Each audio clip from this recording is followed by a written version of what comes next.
Ito yung sumunod, mga kababayan. Senator Leila De Lima. Base po ito doon sa resolution, mga bossing, no? Sabi dito, Senate Resolution versus impeachment. Clearly unconstitutional, sabi ni De Lima, mga bossing. Every senator has the right to apply anything to file a resolution to this for consideration of the body, but the very text itself of that resolution, if that is in fact the content of that draft resolution, this is clearly unconstitution. Hindi po sinusunod ang utos ng ating konstitusyon. Unang-una ho, mga kababayan, yung sinasabing forthwith, yan, nilalabag na po nila yan, mga bossing. Ang sabi po ng konstitusyon, sa lalong pinakamadaling panahon, umpisahan yan. Pero ewan ko kung kay Chis Escudero, ang lalong pinakamadaling panahon, 3 buwan o 4 na buwan. Di ba? O, ilang buwan na, 2 buwan yung unang, unang hatol niya.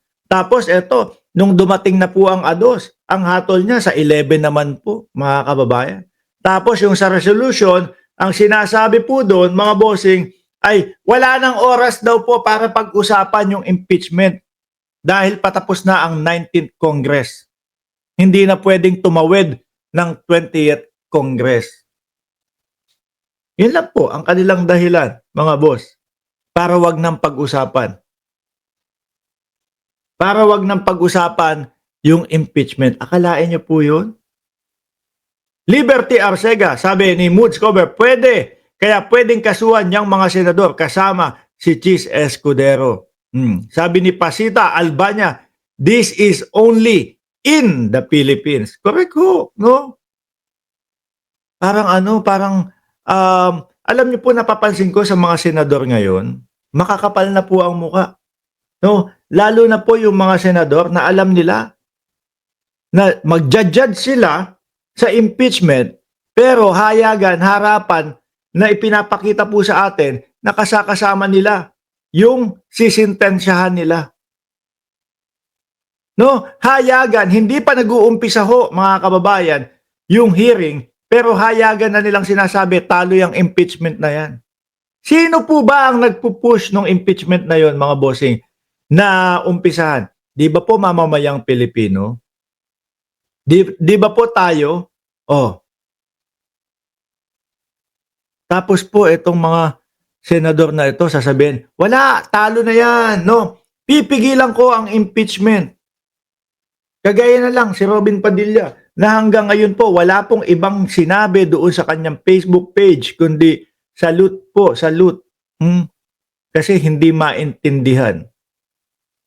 Kasi hindi niya, ako naniniwala ko hindi naiintindihan ni Robin Padilla itong mga nangyayari na ito. Gusto ko pa naman sana ho, mga kababayan, na yung Robin Padilla ay makipagpalitan ho, no, ng kuro-kuro, makipagpalitan ng mga patungkol po dito sa impeachment na to kay De Lima, kay Chel Jokno, kay Joel Chua. Siguro kinatatakutan nila, ay wag, mabubuko tayo kasi may isa tayong kasamaan dito, hindi kayang makipagpalitan ng tanong, makipagpalitan ng sagot. Di po ba, mga boss? At eto pa, mga bossing, dinideny yan nung una ni Bato de la Rosa. Not really deny to death.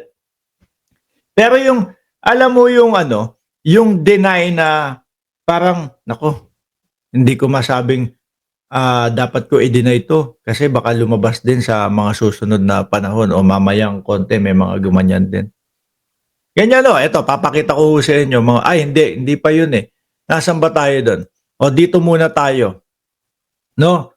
Doon sa mga senador, kung ano po ang masasabi nila o nasabi nila nung nakita ba o hindi nila nakita itong resolution na ito.